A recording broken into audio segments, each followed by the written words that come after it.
Welcome to Futures Focus, a fantasy baseball podcast centering around all the top prospects in the game, brought to you by Prospects 1500. My name is Alex Sanchez, and joining me per usual is my great co-host, Nate Eckert, and we are back after several weeks.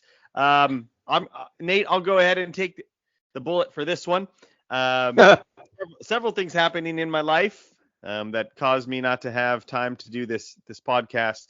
Number one was my daughter was an all-star, and Nate, I know you don't have any children.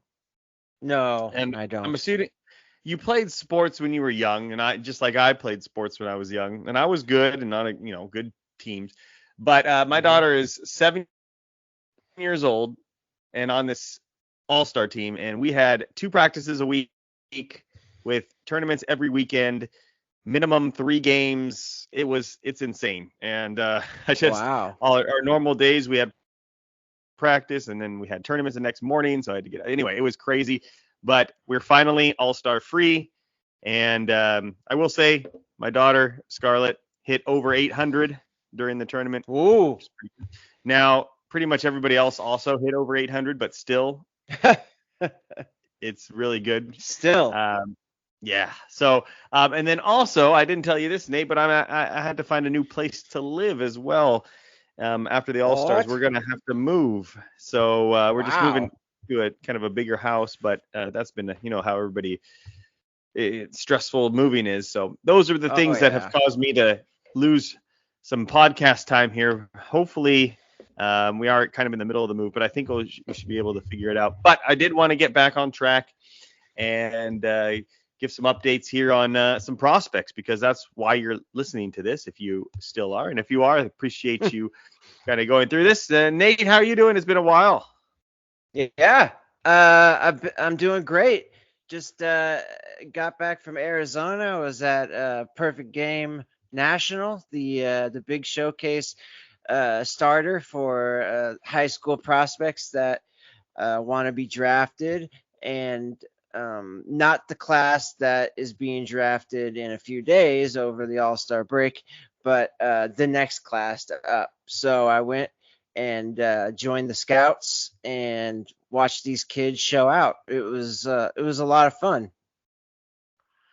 Yeah, we're going to actually talk about that a little bit later on in the podcast, but that's one of the cool things why I wanted to get recorded tonight, is because that's some great information that's going to be well ahead of the game. I don't know how, if it's going to win you dynasty leagues by knowing some of this information, but ahead of the game and knowing this earlier, the better, is my opinion. So we'll get to, I have some questions and you have some notes, and we'll go over all of that. But first and foremost, we just got to get caught up on everything. So we'll do a little rapid fire news and notes style here. A lot of call-ups lately, including some of our favorites that finally got the call. A couple that, I didn't expect to get the call, and yet here we are. The first one, though, is James Wood, the 21-year-old, 6'7". I don't know. I mean, he's in a kind of a creation of O'Neal Cruz meets it's Ellie De La Mo Cruz. Vaughn. Mo Vaughn. Just lanky, big kid with some wheels. Off to a great start. Had a killer debut. And made some noise. Made some nice plays out there too in the field. And has basically gotten a hit in every single game that he's played in, up to 320 with a homer, stolen base. Just looks electric out there. Certainly quite a impression for the 21-year-old. Let me ask you this, because I think everybody knows James Wood's really good and he has power and speed. But if I were to ask you now, if you had to pick one prospect going forward, would it be Jackson Holliday or James Wood? James Wood, all day long. Wow. Yep. Okay. Fair. Why the change for you? Well, for one, he's showing out right now at the major league level, and he's proven to everybody that he's not overmatched. and really his game hasn't changed. I know the sample is as tiny as can be, but that's what we go on right now, right? So 29 at bats, and he hasn't changed his game whatsoever. Leading up to the promotion, he had a 40-42 walk to strikeout ratio at AAA. Thus far in the bigs, 6-9. So again, the sample is small, but his on base percentage is at 400. And his ceiling is like astronomical. I don't even know where this guy is going to end up. Like, I really have no clue. But I'm excited to he had 8 triples last year. Like, I'm excited to get there. And we've seen what Holiday did at the big league levels thus far. So I'm going with Wood. Mm-hmm. Yeah, that's fair. I think that James Wood is going to have a lot of ups and downs, especially early on in his career. He's just so big with so many levers and stuff like that. I think we've mentioned that a few times throughout the years here as he's been coming up, that I do feel like he's due for a slump. Maybe not now, but at some point he will have a slump. But my point is to not give up on him, to just keep it. It looks like the Nationals are just going to keep him up at this point. But if we're going off short sample size, there's another guy that just got the call. His name is Brooks Lee, a little older, 23-year-old shortstop slash infielder for the Minnesota Twins. But he is getting off to a roaring start. 2 hits in his debut, just hit a home run the other day. He's up to 474, switch hitter, middle infielder. The Twins are kind of a fun little team here, underrated type of team with Willie Castro out there, and when Royce Lewis is healthy, and now you add this guy to it, and Miranda had like 18 hits in a row. So kind of a fun little time to be a Minnesota Twins fan. So Brooks Lee, moving forward, how far has he kind of climbed up your prospect list now that he has made his debut and torn it up? Big time. I was lucky enough to get the notification that he had been called up, and I snagged him in my deep 12-man redraft, and I'm loving every second of it because I don't know. I mean, this kid is so solid, up, down, left, right. It just looks like he's going to be an all-star caliber shortstop for a lot of years to come. Yeah, I love switch hitters myself. And, he's just got that solid hit tool. Has hit every stop in the minors, had a great 2024 in AAA as we were waiting for the call. A little earlier than I expected. I was kind of surprised to see his name, but happy to see it going through. A couple other names here, not so big, but, man, if you want a splashy debut, what about Rhys Hines, who gets the call tonight as we record? I don't know if you've even seen what he did, but he hit a home run. No. He made a diving catch. He had a base hit. This is a guy that was hitting only 219 in AAA, but with 13 homers, 12 stolen bases, gets the call up. Who knows how long it'll be, but this is an electric debut for a guy that, we've always kind of liked a little bit, but 128 strikeouts so far in AAA. I don't know how long this will last, but what a debut for Rhys Hines, outfielder now, no longer an infielder for the Cincinnati Reds. So I don't need, he's a wild card right now. You never know when these guys come up and just, take off. But it's fun to see him come up and join a talented young Reds roster, don't you think? Yeah, absolutely. You're right. I had not heard, and I didn't even know that he was in the bigs. But now that I'm looking at it, a 449-foot home run. My goodness, That's fun. That's real fun stuff. And I think I'm just gonna add him literally as we speak in my in my 12-man. Yeah. Another guy that had his debut today, you may not even know him, but or know that he got the call, was a Yilber Diaz. And I always like Diaz in my Braves. This is only going to be if you're a Braves fan. But you remember we had a guy named Matt Diaz. He was a white guy. Yes, I remember that. Matt Diaz is up, and my mom would be like, "Are you stupid? It's Diaz." And I'm like, "Well, actually, this guy's Matt Diaz. So every time I see Diaz, I'm always like tempted to say it, but it's Yelber Diaz. This is a flamethrower for the Diamondbacks. I saw his start tonight as he played the Braves. Little wild, no doubt about it, but you could tell that this guy has a future in the league.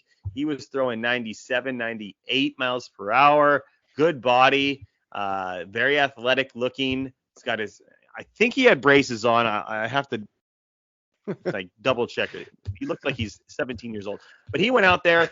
He got the call. Maybe it's just a spot start, but last start out in AAA Reno, which I was at Reno just the other day. It's hot there. Oh yeah. Anyway, he 13 Ks in 6 innings in that little bandbox.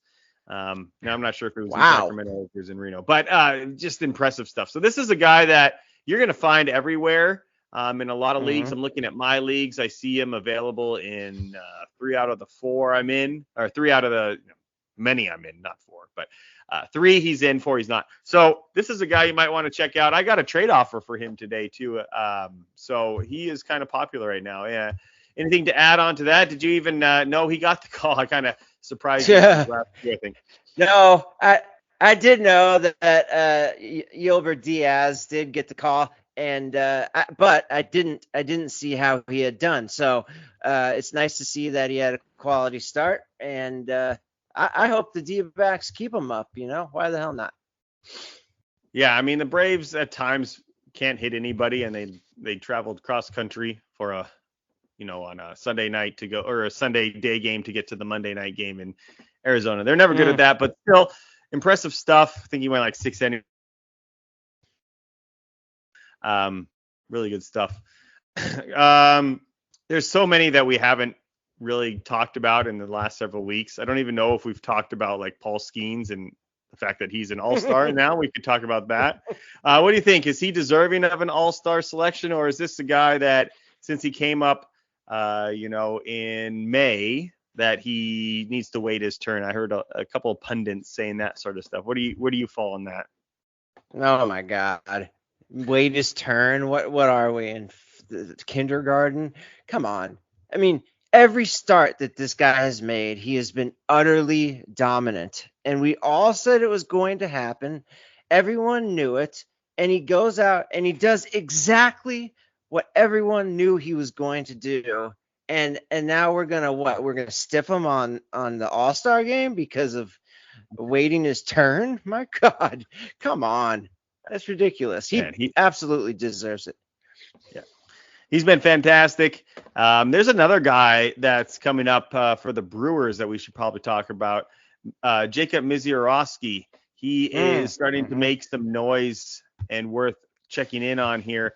If you look at the overall ERA for the year, you're like 3.38. But if you check out a couple of his last starts, a 10 strikeout game, an 8 strikeout game, he's been really firing it well for AA, and a name just to remember, because I think some people were like really on board with him and thinking he was just a few starts away from the big leagues, and he's clearly wasn't. But this is a guy that I don't know. Where do you think you might have him now on your top 100 list?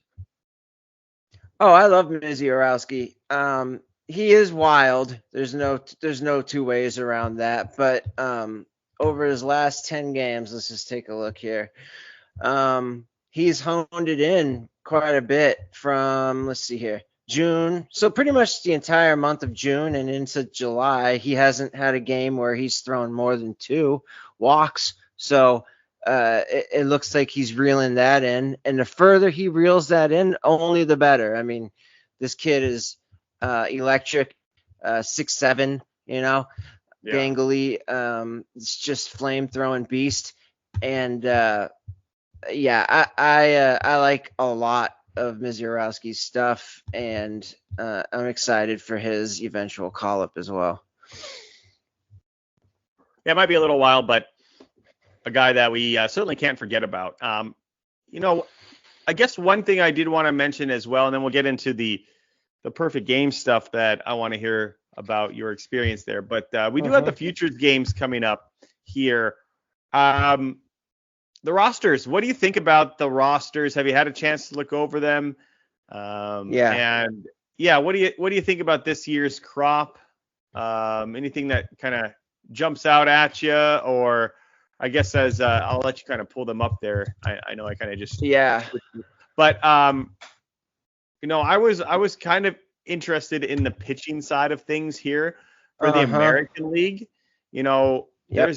there's a lot of unranked guys as I go through this, like on our website where they're Yeah. uh, for the American League unranked, 189 unranked, and then Noah Schultz, which is great, and then unranked. And then you look at the National League, and we got Bubba Chandler at 152 on our list, Dolander at 161, Tink Hence, Rhett Lauder, Noah Meyer, Robbie Snelling, all guys that we know and love, and even some other guys like Brandon Sprott and Thomas White, who I know we've talked about at some length in this podcast. But man, what a divide when it comes to the pitching that we might see here, which makes me wonder maybe the hitters on the National League side, which include Aiden Miller, Tamar Johnson, Bryce Eldridge, Cam Collier, my guy Matt Shaw, Cooper Pratt. Maybe they have a nice showing and sort of get their stocks to improve. So future games, what do you have for that you're looking forward to? First and foremost, Jackson Jobe. Where is he? I mean, American League pitching. Oh, yikes! You said it, Alex. Aside from Noah Schultz, honestly, I could not tell you a whole lot about the rest of these kids except for Kurdna. He's okay. And I can tell you about Luis Morales. Broke through. He's a Cuban kid, young. He's got everything that you would want from your frontline starter. Great stuff. And the American League, man, their pitching is hideous. However, it'll be cool to see Marcelo Mayer, Sebastian Walcott, Cole Young. They probably have the best trio of catchers we've seen in quite some time in the Futures Game. Sam Basallo, Harry Ford, and Kyle Teal. Prince Harry and Kyle Teal. So that's not too shabs. And then as far as the outfielders, you gotta love Max Clark. Oh, my boy Gavin Cross, he made the roster, and Spencer Jones. That'll be fun to see. Yep. Chandler Simpson also. He's intriguing. And let's see here. National League, yeah. I mean, it's ridiculous. Tink Hence, Rhett Lauder, you just named him. Noble Meyer, Robbie Snelling. Whoa. Thomas White, like him, love him. And then, it will be fun to watch Tehran Lorenzo of the Dodgers affiliate, the Great Lake Loons, high A. Look out for that power hitting beast. He's a switch hitting catcher, 6'3", 195. He may surprise some people after Ethan Salas, comes off the field. I hope Davison De Los Santos goes yard 3 times. Bryce Eldridge, wow, talk about a loaded infield, huh? Bryce Eldridge, Davison De Los Santos, Cam Collier, Termar Johnson, Aiden Miller. Ooh, Gerald Perez. That's a great name. He's having a hell of a year in Rancho with the Dodgers organization. Matt Shaw, your boy, Alex. And, my boy, Justin Crawford for the Philadelphia Phillies outfielder. That's Carl Crawford's son. I know I've talked ad nauseum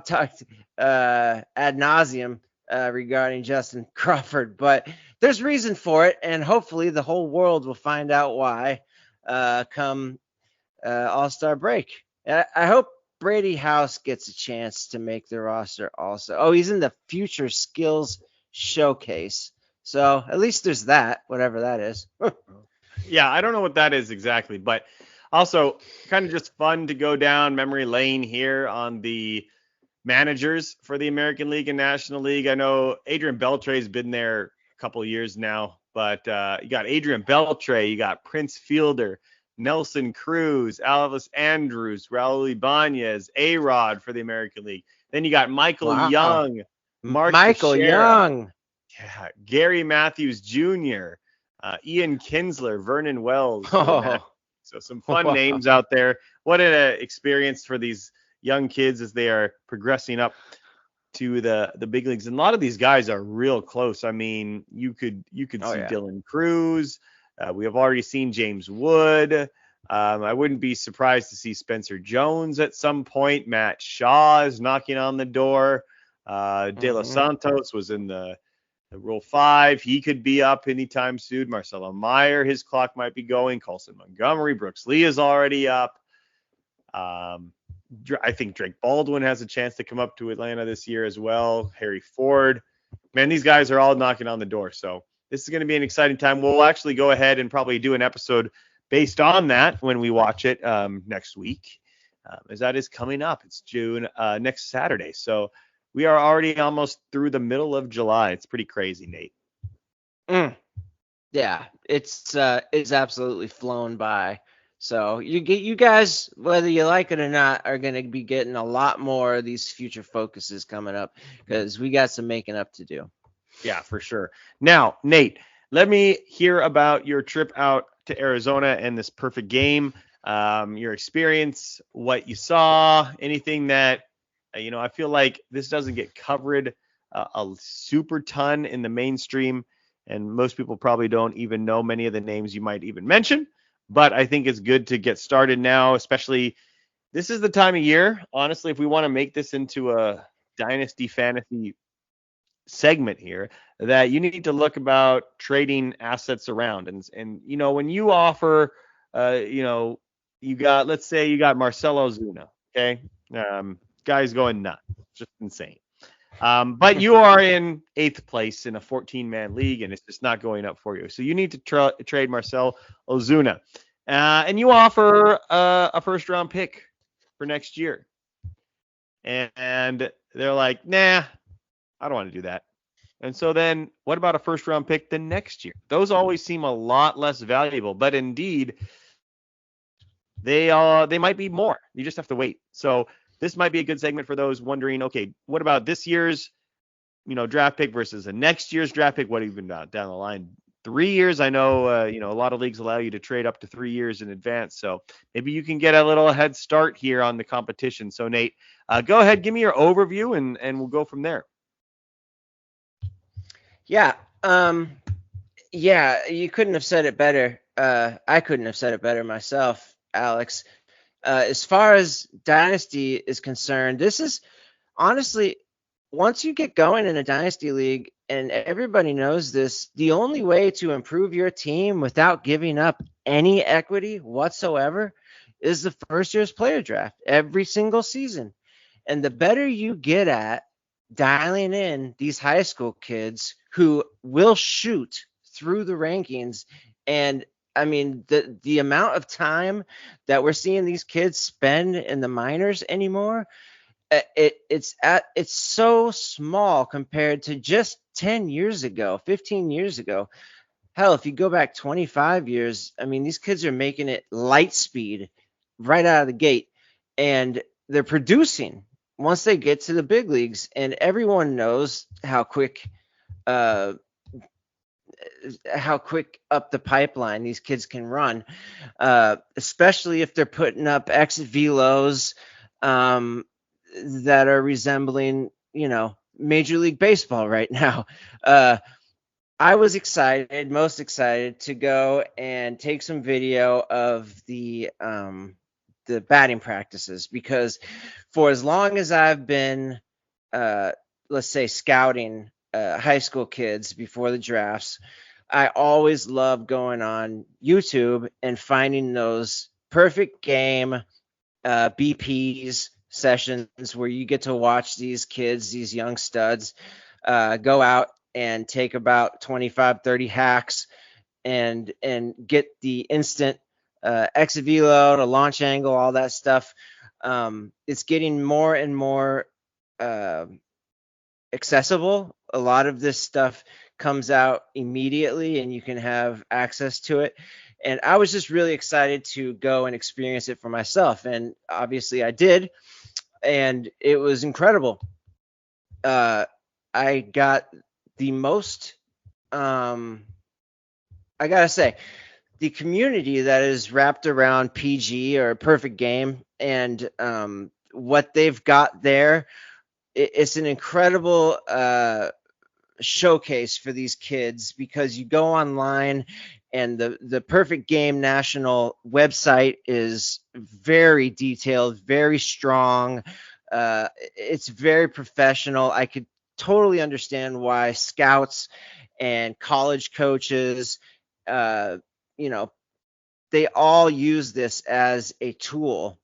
And if you go on there on the PG site yourself, you'll understand why. I mean, it looks better than most sites out there, period. I'm talking like ESPN, that type of quality, just around there. So it's the most esteemed tournament that you can get invited to as a 17, 16-year-old trying to enhance his overall, let's say, I'm trying to think of the word, exposure. And these are the kids that are going out on the national stage for the very first time, as the next class up. So, of course, Alex just mentioned it. There's the draft that's coming up in just a few days. That's the class of 2024. This is the class of 2025. So PG National is the very first showcase tournament of basically the showcase season, which is the summer prior to these kids' senior year in high school. So these are 17-year-olds, 16-year-olds going out and showing the world what they can do. I'll give you an example, Alex, of just how untapped this market is. I took 30, 35 videos, and I posted a few of my favorites. And one was a kid by the name of Eric Hines. He is from Alabama. Well, he's committed to Alabama. I think he was actually from Arkansas, but regardless, big kid, kind of like a right-handed version of James Wood, if we want to get compy, but he's not that big. He's like 6'1", but he's like 215, 220, something like that. I posted his BP session on Twitter, and this kid was absolutely dropping bombs. Check out this video. Eric Hines, it's at GQ__82 on Twitter. This kid is 17 years old, hitting 110, 114 mile per hour exit velocities. At one point in time, he hit one 438 feet in Chase Field at 17. I mean, his swing and the way that the ball jumps off of his bat, it looks like Giancarlo Stanton or Mike Stanton when Mike was still a high schooler. So imagine that type of athleticism, that type of impact that can make. If the kid is only 17 and he's hitting the ball that hard, you know that there's something to him. He's only ranked coming into this tournament 142 nationally, and I think that's going to increase quite a bit. Anyway, as an example of how untapped the market is, I posted that video. All I did was I did at Perfect Game Showcases, and I did our site, and before our site could even retweet it, I had 40,000 hits the next morning, just of the video of Eric Hines hitting home runs. I think it plateaued to 82,000. But these kids that are out there, and I also gained like 50 followers in 24 hours as well, because I had 2 scouts follow me, about 4 or 5 different high school coaches, some of them like nationally acclaimed high school coaches, and the rest were all kids, class of 2025, class of 2026, kids that are looking for more exposure, and in this day and age, that's exactly what you have to do. And the parents, I spoke with a woman, her name was Chantel. Her son, his name was Jordan Jacobs. He's a nationally ranked kid as well. Real good kid, big kid. He's from Canada. I nicknamed him the Great Maple because he's about 6'1", 210, something like that. But uh, his mom and I were talking, and the amount of travel that you were just talking about it, Alex, with your daughter. She's 7, right? Yeah. Yeah, 7. Now imagine 10 more years of that and eventually getting the invite to go to a perfect game tournament. She said it was so incredible. When the box came, it was like nothing but swag. It had this like sick track outfit that had perfect game, and they're sponsored by Nike. So all of their stuff is dialed in. These kids feel like absolute pros before they're even drafted. And that's exactly what perfect game is doing for these kids. And it really juices up all of them. I mean, if we thought that there was a good I don't know, scouting or pipeline prior to 10, 15 years ago, this type of stuff is really where it's at. So Eric Hines, that was a big name that jumped right off the page. Another one was Mario Magana, shortstop, committed to Miami.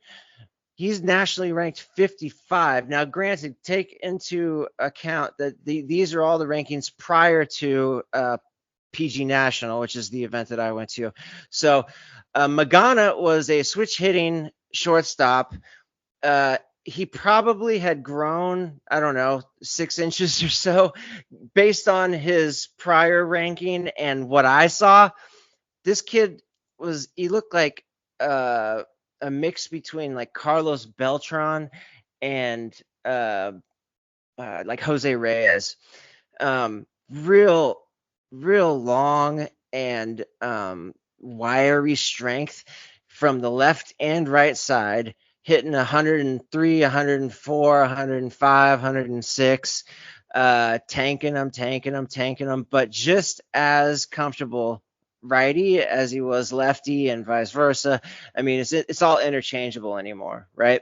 So that blew me away. It's just how polished all of these kids are, and it's only going to get more polished. This is why it's important for all of the dynasty guys out there, because I mean, I wouldn't be surprised if Eric Hines was on the national stage in 6 months from now and he started becoming a regular name, just based off of what I saw at that event.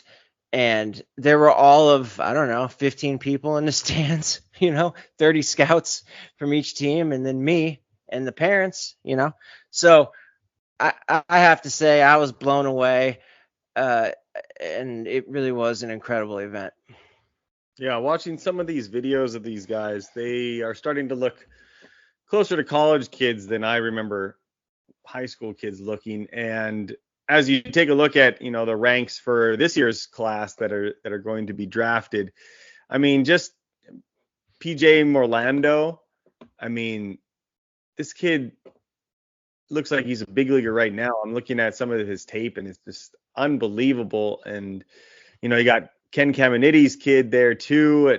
So it's going to be a fun time. You're definitely right about the website. It's worth checking out on sort of like, you don't have to check it every day, but when you get some offers and, you want to get a second round pick for next year, not this year, but next year, and kind of what that entails. This website is really good. It gives you a bunch of ideas on, you could just, for instance, you have Ethan Holiday on here for 2025, and it says very good.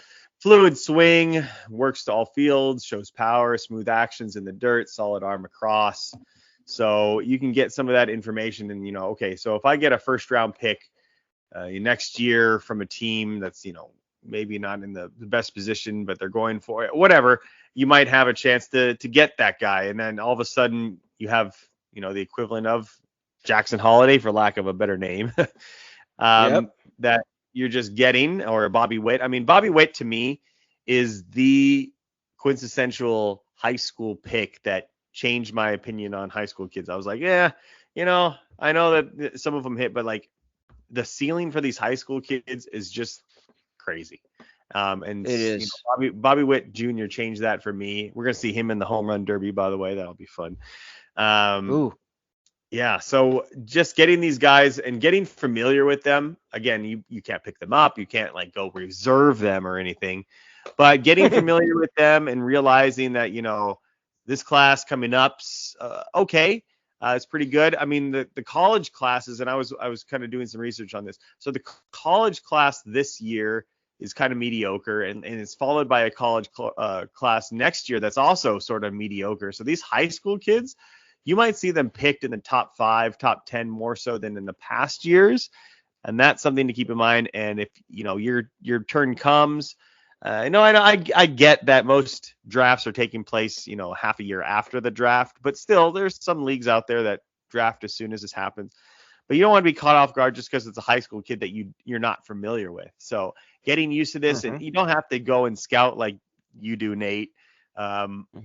But to just become familiar with these names and to hear names that these rankings are also super out of date too, by the way. So if you go on the site right now, they're from last year, 2023. So if you have a guy that shows up that, I'd never heard of, and you mentioned that he's hitting 110 off the bat and ranked, I don't know what you said, 150 or whatever. 140. Yeah, 142. 140. And now all of a sudden he crops up. And since you weren't following along and now he's drafted in, the second round, and you've never heard of him, so you just skip on him. We don't want to do that if we're getting serious about dynasty. So it's a good thing. Give me a couple other names. So you didn't sure. Give me a couple, like, can you do one from each class, or like what? I just want to hear a few more names and then sure. See them. Yeah, absolutely. Okay. Seth Hernandez, he's nationally ranked 2nd overall. He's a right-handed pitcher. I didn't have the pleasure of watching him throw, but I did watch his BP. And if this kid pitches half as well as he hits the ball, oh my God, he is so athletic, 6'5", 210, something like that. I mean, your prototypical starting pitcher, your prototypical ace in the hole, righty, already committed to Vandy. He's so athletic. He was hitting 105, 109, tanking them all over the place. I mean, it was like he was bored. He just stepped into the box, and who it reminded me of was Hunter Green when he was at Perfect Game, because he was still a two-way guy. So Hernandez isn't even listed as a two-way. He's listed as a right-handed pitcher. But because his BP was so incredible, I can only imagine what his pitching actually looks like. So that's a great name. Brady Ebel, for Dodgers fans out there, Dino Ebel's son. Yep, that's the one. Nationally ranked 8th overall in the country, committed to LSU. Shortstop, looks just like his dad. Broad shoulders, smooth as silk with the glove. I know he was at least a lefty. He may have been switched, but I know he was a lefty, and his swing was beautiful. I have his video. Oh, and stay tuned as far as my my Twitter page is concerned. I still have 30 or 35 or so videos of these kids that I am going to release very soon. Another name, Braden Yaska. Now check this out. This kid is 6'6", catcher. Oregon. He's already committed to Oregon. He was nationally ranked 72 coming into PG National, but my guess is he grew those 6 inches because he's now listed as a catching outfielder. So I think they're already making plans for the big leagues. His coach, his high school coach, DM'd me and asked me how his PG went. And I said, your boy is a beast, and he loved it. 6'6", right-handed hitter, I believe, but absolutely crushed the ball. Braden Jaska, Jaska. Let's see here. I'll just give you a couple more. As I mentioned earlier, Jordan Jacob, the great Maple, he's committed to Pitt, third baseman. And look out for his little brother. I can't remember what his name was, but his mom was telling me. She showed me a video. This kid is 14. He's 6'4", like 230. Lefty hitter, and he can hit it like 420 feet. She showed me the video. I couldn't believe it. She's like, look at his face. Look at his face. He looked like a 14-year-old, but his body was enormous. So, and you know how the little brothers are always much better than the bigger brothers because they're so, motivated to beat their older brother. And if their older brother is nationally ranked in the top 100 nationally, then just imagine what his younger brother is going to be at 14. My goodness gracious. Okay, just two more to give you. Marcus Stroman's little brother. What is it? Marcus Stroman's little brother. I cannot remember his first name, and this is gonna kill me because it's not in my notes. Well, it is in my notes actually. Hold on. Jaden Stroman. He led off in the first game of the tournament. In his one at bat that I watched, he struck out. But listen, he's Marcus Stroman's younger brother. He's a switch hitter. He's only 17 and 1 month old, but he's 6'1", 197. His presence on the field in the box made his overall 43 in the nation ranking like utterly clear. And I'm sure that's only going to skyrocket because of his lineage. He goes to IMG, which is just a factory for pumping out draft prospects. IMG Academy in Florida. Dax Kilby, that's another one that killed me. Dax Kilby, Daxkilby. Lefty, beautiful left-handed swing, gorgeous. 6'2", 183. He had a 6.47 time on his 60, which is blinding fast. Everywhere that the pitchers gave him a pitch, that's where he went. So really outfielder, really smooth in the box. Dax Kilby, Daxkilby. And let's see. I'll give you two more. Let's see here. Julio Mar Campos. I had the pleasure of speaking with him and his dad in the hotel lobby before I even went to the stadium and got to know this kid. Puerto Rico just came from the tournament prior to PG National, which was in Marietta, Georgia, where in the championship game he hit not one but two bombs, like 425. He showed me the video of it. He was so excited to talk baseball and show me these videos of him going yard. Why wouldn't he be, right? But here's an example of how outdated these rankings are. Now, Julio Mar, in my opinion, he would probably be a top 5 catching prospect nationally. He's currently ranked 380, but this kid is 6'1", 225. He's absolutely, I used to use the term farm strong, but I don't know what else to use for this kid because he was just so thick, and the mindset behind him, he was so eager to talk baseball, and he just loves everything about the game. And his dad used to play in Puerto Rico, and so Julio Mar Campos, Julio Mar Campos, so Julio and then MAR at the end, Campos. He was a great kid, and I watched his BP, and he absolutely has some 105s, 106s exit velocity. For 17 years old, Alex, I mean, Jesus, were you hitting the ball that hard? I know I wasn't. I'm not even hitting that hard in golf, and that's. But exactly. Great stuff, Nate. I love hearing this kind of the natural love for the game. You sort of lose out on that when you get to the big leagues and the lights come on and the media and all that stuff, and you these guys sort of just become numbers or robots or whatnot. But to see these kids like excited to talk to you and to get some exposure on Twitter just reminds you that there's a lot of love for the game still out there, and these kids are the future and worth knowing about right away. So really do appreciate you giving us some insight on that, some fascinating stuff. Encourage people to probably at least check out your Twitter at the very least, but also check out the Perfect Game National itself. At very least, check out the website. Just become familiar with some of these names.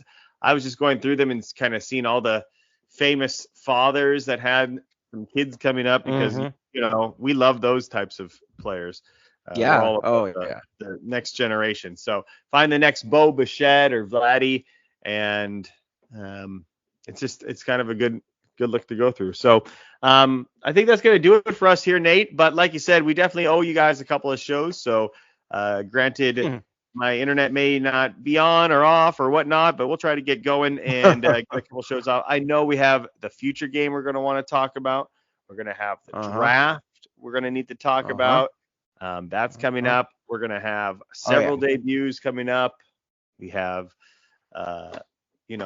lots of stuff to go on that we need to get some shows out for you. So stay tuned. We'll get back on track here. But Nate, that's going to do it for us. This is the Futures Focus podcast brought to you by Prospects 1500. My name is Alex Sanchez. Nate Eckert joining me, and we will see and talk to you guys all very, very shortly. Thank you.